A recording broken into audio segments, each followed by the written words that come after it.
வணக்கம் நேர்களே, நீங்கள் இணைந்திருப்பது ட்ருத் தமிழ் கனடாவினுடைய கனேடிய தமிழ் செய்திகளின் தொகுப்புடன். கடந்த 24 மணி நேரத்தில் கிடைக்கப்பெற்ற முக்கியமான கனேடிய தமிழ் செய்திகளைத்தான் இந்த வீடியோவில் பார்க்க இருக்கின்றோம். இதுவரைக்கும் சேனலை சப்ஸ்கிரைப் செய்யாத நேர்கள் இருந்தால் இப்போதே சப்ஸ்கிரைப் செய்து கொள்ளுங்கள். விரிவாக செய்திகளை பார்க்கலாம். முதலாவது விடயம் பார்த்தோமாக இருந்தால், ஆளும் லிபரல் கட்சிக்கு கன்சர்வேட்டிவ் கட்சியினுடைய நாடாளுமன்ற உறுப்பினரான மர்லின் கிலாட் தாவி இருக்கின்றார். இது தற்போது ஒரு பெரும் பேசுபொருளாக மாறி இருக்கின்றது. கனேடிய அரசியல் அரங்கிலே பெரும் பரபரப்பை ஏற்படுத்தும் வகையில் சோர்னியா லாம்டன் பிகேச்வனாங் தொகுதியைச் சேர்ந்த முன்னாள் கன்சர்வேட்டிவ் கட்சியினுடைய நாடாளுமன்ற உறுப்பினர் மர்லின் கிலாட் ஆளும் லிபரல் கட்சிக்கு மாறியிருக்கின்றார். ஏப்ரல் 8ஆம் தேதி 2026ஆம் ஆண்டு அதிகாரப்பூர்வமாக அறிவிக்கப்பட்ட இந்த முடிவானது பிரதமர் மாக்கானி தலைமையிலான லிபரல் சிறுபான்மை அரசிற்கு பெரும்பான்மை பெறுவதற்கான வாய்ப்பை மேலும் ஒருபடி நெருக்கமாக்கி இருக்கிறது. நாடாளுமன்றத்தின் சுகாதார குழுவின் முன்னாள் தலைவராகவும் நீண்டகால நாடாளுமன்ற உறுப்பினராகவும் பணியாற்றிய இவரது இந்த அதிரடி முடிவு கன்சர்வேட்டிவ் கட்சியினரிடையே பெரும் அதிர்ச்சியை கொடுத்திருக்கின்றது. இந்த வருகையை வரவேற்று பேசிய பிரதமர் மாக்கார்னே, இது கனடிய மக்களுக்கு சிறப்பான திட்டங்களை வழங்குவதற்கான அரசாங்கத்தின் திறனை மேலும் வலுப்படுத்துகிறது என தெரிவித்தார். அதேவேளை கன்சர்வேட்டிவ் கட்சியின் நாடாளுமன்ற உறுப்பினர்கள் பலரும் தங்கள் ஏமாற்றத்தை தனிப்பட்ட முறையிலே வெளிப்படுத்தி வருகின்றனர். மேலும் 3 முக்கிய இடைத்தேர்தல்கள் நடைபெறவுள்ள இந்த இக்கட்டான சூழ்நிலையிலே லிபரல் கட்சி பெரும்பான்மையை எட்டுமா என்பதை தீர்மானிக்கும் முக்கிய ஒரு நகர்வாக இது பார்க்கப்படுகிறது. லிபரல் கட்சியின் கொள்கைகளோடு இணைந்து பயணிப்பதை தவிர வேறு எக்காரணத்திற்காக அவர் இந்த முடிவை எடுத்தார் என்பது குறித்து மேலதிக தகவல்கள் இதுவரை வெளியாகவில்லை. அடுத்த முக்கியமான செய்தியை பார்த்தோமாக இருந்தால், அல்பர்டா மாகாணம் பெடரல் கவர்மெண்ட்டுக்கு எதிராக ஒரு கடுமையான எதிர்ப்பு ஒன்றை பதிவு செய்திருக்கின்றது. குறிப்பாக $3.8 பில்லியன் மதிப்பிலான இயற்கை பாதுகாப்பு திட்டத்திற்கு அல்பர்டா மாகாணம் கடுமையான ஒரு எதிர்ப்பை பதிவு செய்திருக்கிறது. கனடிய பிரதமர் மாக்கானே அண்மையில் அறிமுகப்படுத்திய $3.8 பில்லியன் மதிப்பிலான இயற்கை மற்றும் பல்லுயிர் பாதுகாப்பு திட்டத்திற்கு, தேசிய இயற்கை மற்றும் பல்லுயிர் பாதுகாப்பு திட்டத்திற்கு அல்பர்டா மாகாண சுற்றுச்சூழல் துறை அமைச்சர் கிராண்ட் ஹண்டர் பகிரங்கமான கண்டனத்தை பதிவு செய்திருக்கின்றார். 2030ஆம் ஆண்டுக்குள் பாதுகாக்கப்பட்ட நிலங்களின் பரப்பளவை 14% 30% உயர்த்துவதுடன் குறைந்தபட்சம் 10 புதிய தேசிய பூங்காக்களை உருவாக்குவதை இத்திட்டம் நோக்கமாக கொண்டுள்ளது. ஆனால் மத்திய அரசின் இந்த அணுகுமுறை அல்பர்டாவின் பொருளாதாரத்தை கடுமையாக பாதிக்கும் என அமைச்சர் ஹண்டர் எச்சரித்திருக்கின்றார். அல்பர்டாவில் சுமார் 60% நிலங்கள் ஏற்கனவே மாகாணத்தின் பிரத்யேக அல்பர்டா மாடல் மூலம் பாதுகாக்கப்பட்ட நிலங்களாக உள்ள நிலையில் பொருளாதார ரீதியான விவசாயம் மற்றும் குறைந்த தாக்கத்தை ஏற்படுத்தும் மேய்ச்சல் போன்ற செயற்பாடுகளை இப்புதிய திட்டம் முடக்கும் என அவர் சுட்டிக்காட்டினார். அரசியலமைப்பு சட்டத்தின்படி பொது நிலங்கள் மாகாண அதிகார வரம்பிற்கு உட்பட்டது என்பதை வலியுறுத்திய அவர் இந்த திட்டம் குறித்து அல்பர்டா மாகாணத்திடம் எந்தவிதமான ஆலோசனையும் நடத்தப்படவில்லை என்று குற்றம் சாட்டினார். இதற்கு பதிலளித்துள்ள மத்திய அரசு அதிகாரிகள், இத்திட்டமானது மாகாணங்களின் முயற்சியை மதிப்பதுடன் கூட்டாக இணைந்து செயற்படவே வழிவகை செய்வதாக தெரிவித்துள்ளனர். இதில் அல்பர்டா வடமேற்கு பிராந்திய எல்லையிலே மர காட்டெருமைகளை மீட்கும் $90 மில்லியன் திட்டமும் அடங்கும். அல்பர்டாவில் புதிய தேசிய பூங்காக்களுக்கு அனுமதி வழங்கப்படாது என பிரதமர் டேனியல் ஸ்மித் ஏற்கனவே திட்டவட்டமாக அறிவித்திருந்த நிலையில் இந்த சர்ச்சை மேலும் வலுவடைந்திருக்கின்றது. இதேவேளை கனடாவின் கல்கரி நகரசபையிலே கடந்த 2024ஆம் ஆண்டு அறிமுகப்படுத்தப்பட்ட பொதுவான மறுசீரமைப்பு, அதாவது பிளாங்கெட் ரசனிங் கொள்கையை ரத்து செய்வதற்கான துணை விதியை கொண்டு வருவதற்கான முதல் வாசிப்பு 12-3 என்கின்ற வாக்கு வித்தியாசத்திலே வெற்றிகரமாக நிறைவேற்றப்பட்டுள்ளது. இந்த கொள்கையானது நகரத்தில் உள்ள 3,06,000க்கும் மேற்பட்ட குடியிருப்பு மனைகளின், அதாவது சுமார் 68% வீடுகள், அவற்றினுடைய அடிப்படை மண்டல விதிகளை மாற்றி தனிப்பட்ட அனுமதியின்றி அதிக அடர்த்தியான வீடுகளை கட்டிக்கொள்ள அனுமதித்திருந்தது. இந்த ரத்து தீர்மானத்திற்கு எதிராக ஆண்ட்ரூ ஹியூஸ், மைக் அகிண்டன்ஸ் மற்றும் நதானியல் ஷமிட் ஆகிய 3 கவுன்சிலர்கள் மட்டுமே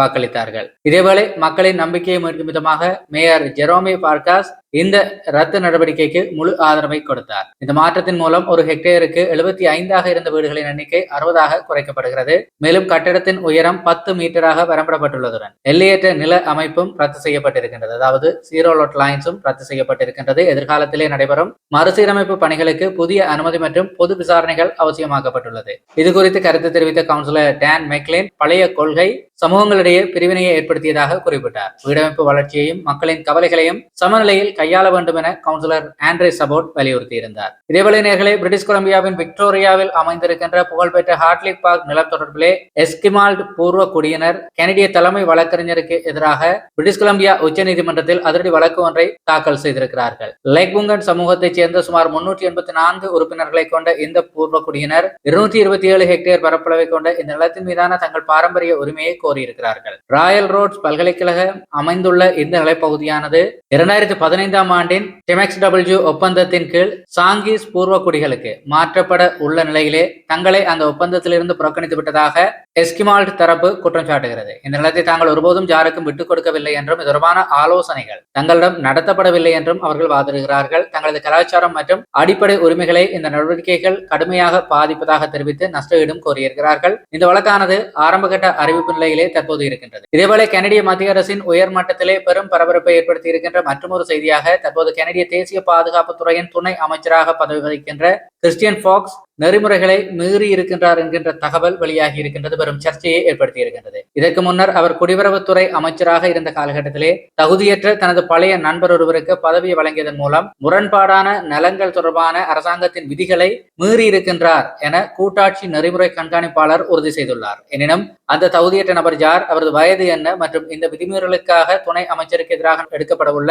அபராத நடவடிக்கைகள் என்ன என்பது குறித்த முழுமையான தகவல்கள் தற்போது வரை வெளியாகவில்லை. இதேவேளை ஒன்டாரியோ மாகாண அரசாங்கம் புதிதாக உருவாக்கியுள்ள சிறப்பு பொருளாதார மண்டலங்கள் தொடர்பான சட்டத்திற்கு எதிராக மிகப்பெரிய அரசியலமைப்பு ரீதியான சட்ட சவால் நீதிமன்றத்திலே முன்வைக்கப்பட்டிருக்கின்றது. இந்த புதிய சட்டம் அரசியல் அமைப்பிற்கு முரணானது என இந்த வழக்கு தொடுக்கப்பட்டிருக்கின்றது. இருப்பினும் அரசாங்கத்தின் இந்த நடவடிக்கையை எதிர்த்து வழக்கு தொடுத்துள்ள தரப்பினர் யார், அவர்கள் முன்வைக்கும் துல்லியமான சட்ட காரணங்கள் என்ன மற்றும் நீதிமன்ற விசாரணைகளுக்கான திகதிகள் என்னென்ன என்பது தொடர்பான விரிவான தகவல்கள் இதுவரை பொதுவெளியிலே வெளியிடப்படவில்லை. அடுத்த முக்கியமான செய்தியை பார்த்தமாக இருந்தால் நேர்களே, தனியார் முதியோர் மற்றும் காப்பக இல்ல பணியாளர்களுக்கும் WSIP காப்பீட்டு திட்டம் விரிவுபடுத்தப்படும் என்று சொல்லி கவர்மெண்ட் பெனிஃபிட்ஸ் தொடர்பான ஒரு அப்டேட் ஒன்று வந்திருக்கின்றது. முன்கள பணியாளர்களின் நலனை கருத்தில் கொண்டு ஒன்டாரியோ மாகாண தொழில், குடிவரவு மற்றும் பயிற்சி திறன் மேம்பாட்டுத்துறை அமைச்சரான டேவிட் பிசினி ஒரு முக்கிய அறிவிப்பை வெளியிட்டுள்ளார். அதன்படி தனியார் முதியோர் இல்லங்கள், குழு இல்லங்கள் மற்றும் வளர்ப்பு இல்லங்களில் பணிபுரிகின்ற சுமார் 29,000 செவிலியர்கள், தனிப்பட்ட ஆதரவு பணியாளர்கள் மற்றும் உறைவிட பராமரிப்பு பணியாளர்களுக்கு இனி பணியிட பாதுகாப்பு மற்றும் காப்பீட்டு வாரியத்தின் பாதுகாப்பு நீடிக்கப்பட உள்ளது என்றும், தற்போதைய நிலவரப்படி இந்த தனியார் துறை பணியாளர்களுக்கு இந்த காப்பீடு கட்டாயமாக்கப்படவில்லை என்றும் இது குறித்து அமைச்சர் கூறுகையிலே,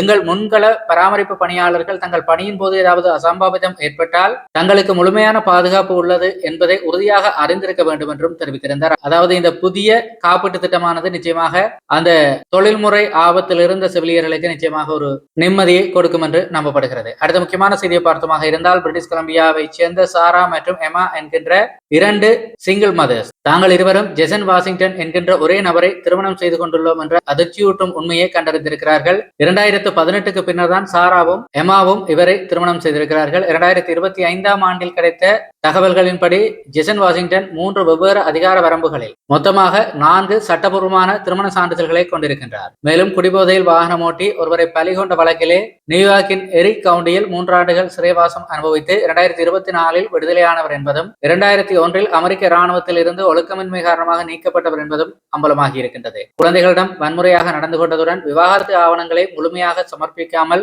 ஏமாற்றியுள்ளதாகவும் 2 பெண்களும் குற்றம் சாட்டியிருக்கிறார்கள். தற்போது அமைப்பில் உள்ள சட்ட ஓட்டைகள் காரணமாக சாத்தியமான முறையிலே இப்பெண்கள் திருமணத்தை ரத்து செய்யும் முயற்சியிலே ஈடுபட்டிருக்கிறார்கள். இதேவேளை பாலியல் வன்கொடுமை குற்றச்சாட்டிலே 54 வயதான ஜோஸ் ஆண்டோனியோ என்பவர் கியூபெக் மாகாண காவல்துறையினால் கைது செய்யப்பட்டிருக்கின்றார்.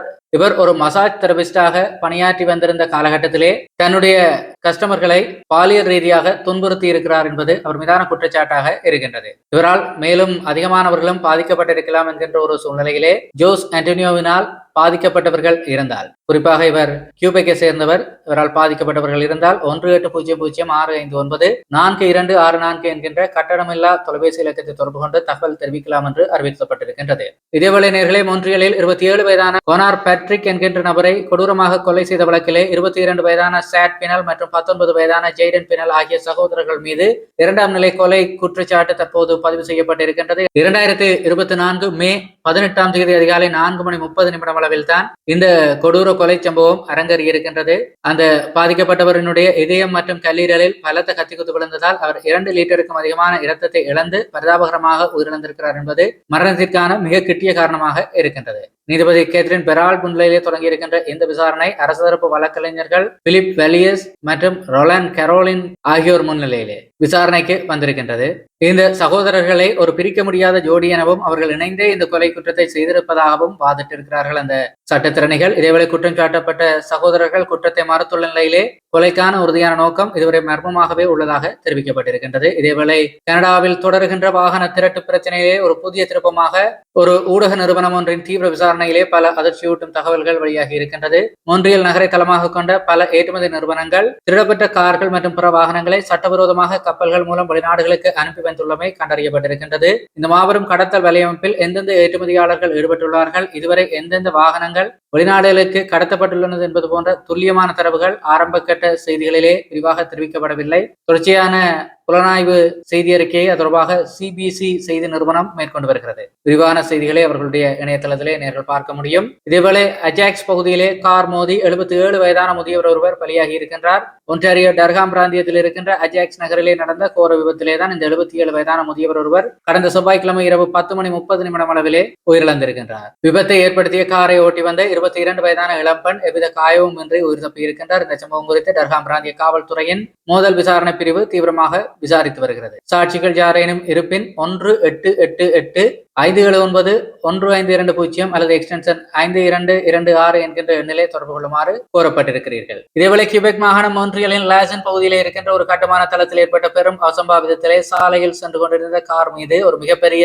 துளையிடும் இயந்திரம் ஒன்று சரிந்து விழுந்திருக்கின்றது. கோட் டீலிஸ் சாலையினுடைய 22வது அவனி அருகில் தான் இந்த இயந்திர கோளாறு காரணமாக விபத்து ஏற்பட்டிருக்கின்றது. பிரமாண்டமான அந்த இயந்திரம் தனது கார் மீது விழுந்ததில் சிக்கிக்கொண்ட 39 வயதான கார் ஓட்டுநர் அதிர்ஷ்டவசமாக உயிர் தப்பினார். அவரது உடலின் மேற்பகுதியில் லேசான காயங்கள் ஏற்பட்டிருக்கின்ற போதும் அது உயிருக்கு ஆபத்தானதாக இல்லை என்று தெரிவிக்கப்பட்டிருக்கிறது. மொன்றியல் நகர காவல்துறையினர் தற்போது விரிவான விசாரணைகளை தொடங்கியிருக்கின்றார்கள். இதேவேளை அல்பர்டா மாகாணத்தினுடைய சுகாதார சேவைகள் சார்ந்த கொள்முதல் நடவடிக்கைகளில் ஒரு பெரிய அளவிலான சர்ச்சை ஒன்று வெடித்திருக்கின்றது.